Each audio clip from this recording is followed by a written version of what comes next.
नहमदुहु व नुसल्ली व नुसल्लिमु अला रसूलिल करीम, अम्मा बाद। हमारा पिछला दर्स कुएं के चंद अहम मसाइल के हवाले से था।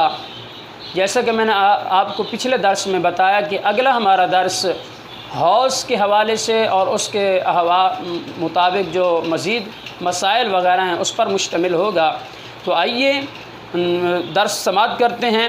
याद रखिएगा, हौज़ जो मसाजिद में, ईदगाहों में होते हैं, जिनसे लोग वज़ू करते हैं, तो अगर वो दह दर दह यानी 10 हाथ लंबा और 10 हाथ चौड़ा हो तो निजासत पड़ने से नापाक नहीं होगा।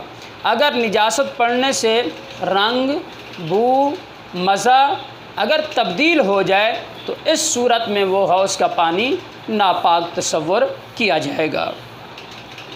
ऐसे बड़े हौज़ में ऐसी निजासत पड़ी जो दिखाई ना दे, जैसे शराब या पेशाब वग़ैरह, तो हर जानिब से वज़ू करना जायज़ है। जिस सिमत से भी हम वज़ू करना चाहेंगे कर सकते हैं। और अगर ऐसी निजासत उसमें पड़ी है कि जो नज़र आती है, नज़र आ रही है, तो इस सूरत में जिस तरफ वो निजासत पड़ी हुई है उस तरफ से वज़ू ना करें, बल्कि दूसरी तरफ से हम वज़ू कर लें। बड़े हौज़ पर अगर बहुत से लोग जमा होकर वज़ू करें तो भी कोई हर्ज नहीं है, अगरचे वज़ू के पानी के कतरे भी उस हौज़ में दोबारा जाएं। बेहतर ये है कि उसमें वज़ू के कतरे नहीं जाने चाहिए। हाँ, उसमें कुल्ली करना या नाक साफ़ करना ये नहीं होना चाहिए, क्योंकि ये नज़ाफ़त के ख़िलाफ़ है। अगर हौज़ दह दर दह ना हो, छोटा हो, तो उसमें जब भी निजासत पड़ेगी सारे का सारा पानी नापाक हो जाएगा। लिहाजा सारे का सारा पानी निकालना ज़रूरी होगा और उस कुएँ को साफ़ करना ज़रूरी होगा। याद रखिएगा, हौज़ और कुएँ में फ़र्क है।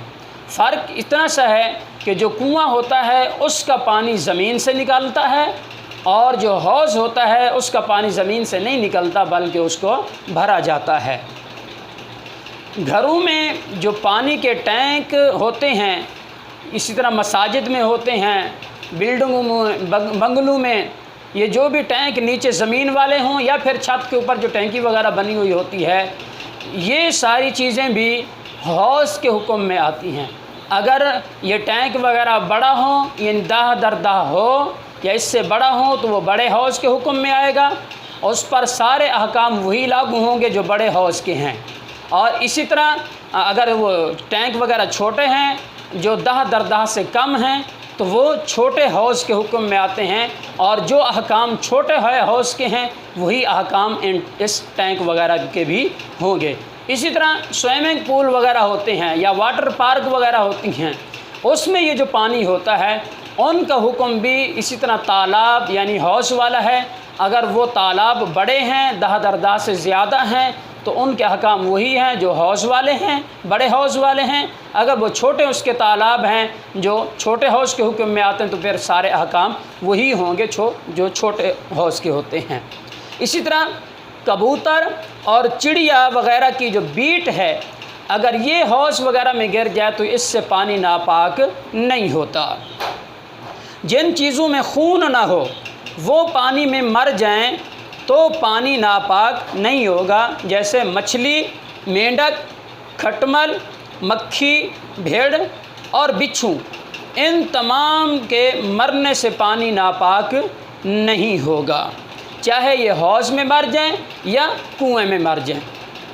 आदमी और जानवर, वो जानवर जिनका गोश्त खाया जाता है, जब ये पानी में जाएं और इनके बदन पर कोई निजासत भी लगी हुई ना हो और ये ज़िंदा वापस निकल आएँ, तो सारे का सारा पानी नापाक नहीं होगा।